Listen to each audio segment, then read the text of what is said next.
আসসালামু আলাইকুম দর্শক শ্রোতাগণ, আইনের আলোচনায় আপনাদের স্বাগতম। আজকে আমরা কিভাবে বৈপিত্রীয় ভাই বা বৈপিত্রীয় বোনদের মাঝে সম্পত্তি বন্টন করে দিতে হয় সে সম্পর্কে জানবো, যাকে ইংরেজিতে বলে ইউটেরিন ব্রাদার বা ইউটেরিন সিস্টার।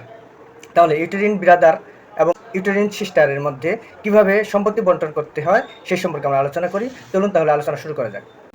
মুসলিম উত্তরাধিকার আইনে বৈপিত্রীয় ভাই এবং বৈপিত্রীয় বোনের মধ্যে সম্পত্তি বন্টন, যাকে আমরা ইংরেজিতে বলি ইউটেরিন ব্রাদার এবং ইউটেরিন সিস্টার, তাদের মধ্যে সম্পত্তি বন্টন করতে হলে আমাদের প্রথমে জানতে হবে যে বৈপিত্রীয় ভাই এবং বৈপিত্রীয় বোন কারা। বৈপিত্রীয় মানে হচ্ছে দুই পিতা এক মাতা, মানে মাতা কমন থাকে কিন্তু পিতা দুইজন থাকে। সেক্ষেত্রে যে ব্যক্তি মৃত্যুবরণ করেছে তার সৎ বাবার ওরসজাত যে সন্তানগুলো থাকে সেই সন্তানগুলোকে সাধারণত বৈপিত্রীয় ভাই বা বোন বলা হয়। সৎ বাবার যদি ছেলে সন্তান থাকে তাহলে মৃত ব্যক্তির সাথে তার সম্পর্ক হচ্ছে বৈপিত্রীয় ভাই, আর সৎ বাবার যদি কন্যা সন্তান থাকে তাহলে মৃত ব্যক্তির সৎ বাবার সেই কন্যাগুলোর সাথে তার সম্পর্ক হচ্ছে বৈপিত্রীয় বোন। এখন তাহলে তারা কখন সম্পত্তি পায় কখন সম্পত্তি পায় না সেই সম্পর্কে আমরা আলোচনা করি। কিছু কিছু ক্ষেত্র আছে যে ক্ষেত্রে বৈপিত্রীয় ভাই বা বৈপিত্রীয় বোন কোনো সম্পত্তি পায় না।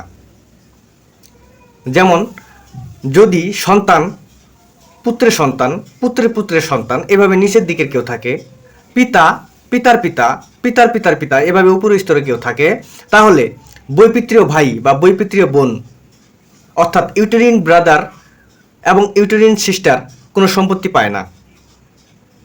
আর যদি এরা না থাকে তাহলে বৈপিত্রীয় ভাই বা বৈপিত্রীয় বোন যদি একজন হয় তাহলে 6/1 সম্পত্তি পায়, আর যদি তারা 2 বা ততোধিক হয় তাহলে 3/1 সম্পত্তি পায় এবং এই 3/1 সম্পত্তি সমানভাবে ভাগ করে নেয়।